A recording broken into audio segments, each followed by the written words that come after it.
अभी तक इसकी सफाई नहीं हो पा रही है और मेला है 15 जून का। तो नहीं, देखिए स्थिति बहुत विकट है, क्योंकि अक्टूबर में जो आपदा आई, चाहे हमारा कैंची धाम हो, चाहे हमारे कैंची धाम से लगे हुए हमारे चाहे भवाली गांव से रोड़ी से लेकर राती घाट जाग गर्म पानी से लेकर पूरे बेताल घाट, पेयजल योजनाएं जितनी थी वो क्षतिग्रस्त हो गई थी, सड़कें बिल्कुल क्षतिग्रस्त हो गई थी, सिंचाई नहरें क्षतिग्रस्त हो गई थी। और दुर्भाग्य यह है कि शासन स्तर पर इसके डीपीआरस भी बन चुकी है। सारे संबंधित विभागों के द्वारा मैंने व्यक्तिगत तौर पर पैदल उन क्षेत्रों का भ्रमण भी किया था और लगातार निरीक्षण करने के बाद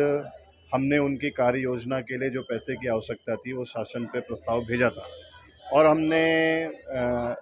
नैनीताल जनपद में भी जिलाधिकारी स्तर पर भी निवेदन किया था कि जिला योजना के अंतर्गत हो, चाहे हमारी खनन न्याय निधि हो, उसके अंतर्गत भी पैसा मुक्त करके तत्काल, क्योंकि हमारे को पता है कि ये पर्यटन का, हमारी आस्था का, हमारा धार्मिक केंद्र भी है। लेकिन आज की तारीख में भी ना तो जिला प्रशासन के मार्फत कोई पैसा यहाँ पर अब मुक्त किया गया है विभागों को, ना ही शासन स्तर से। और उससे भी ज़्यादा चिंता की बात यह है कि पर्यटन का सीज़न है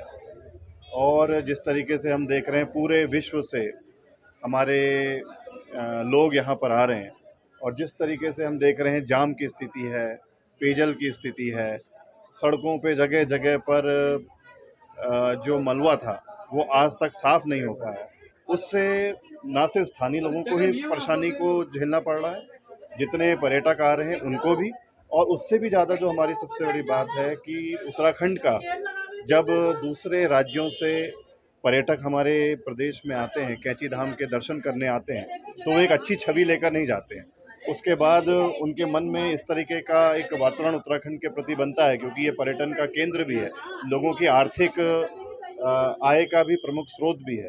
तो मैं आज भी यही मांग कर रहा हूँ कि जो डीपीआर शासन पे गई हैं, तत्काल प्रभाव से उनमें पैसा मुक्त किया जाए, जिससे कि आने वाले समय में जो यहाँ की आवश्यकताएं हैं, जो यहाँ की बुनियादी ज़रूरतें हैं, उसकी पूर्ति हो सके। और हमने इसके लिए समय भी दिया है। अगर समय पर, अगर आने वाले समय में अगर इस पर कोई कार्रवाई नहीं हुई, तो निश्चित तौर पर विपक्षी दल होने के नाते हमारा नैतिक धर्म है, कर्तव्य है, हमको चाहे सड़कों पे उतरना पड़े, चाहे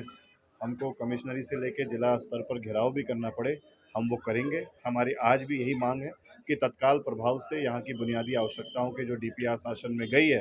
तो सरकार के माध्यम से तत्काल उस पर पैसा मुक्त किया जाए।